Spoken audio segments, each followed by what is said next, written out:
Wala, huwag kayong mag-alala. Ito nga, 2 piso na nga halos. Alalang-alala na nga ako.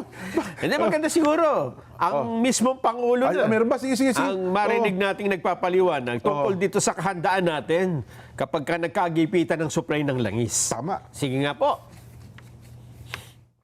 First of all, let me assure everyone that we have sufficient supply of oil.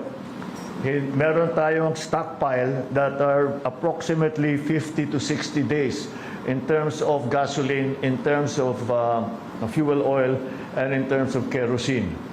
Ngayon, to further provide the supplies of these oil products, ay yung ating mga pinagkukuhanan ng ating mga iba't ibang oil products ay meron din silang stockpile.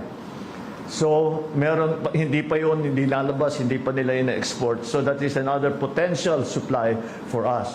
However, we must be very clear that if you are a country that is holding a stockpile of oil products, you will export as little of it as possible so that you keep your own stockpile high. While this crisis is going on, while we do not know what is going to happen. Ayun. So ngayon ko lang naintindihan na ang gobyerno pala natin may bukod na stockpile. May sarili. Bukod pa doon sa mga petroleum company na meron pa sila. Bukod pa.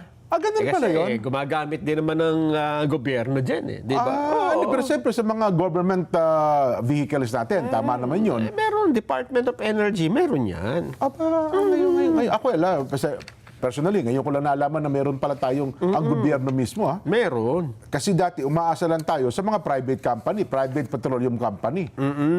Ayun. Maganda.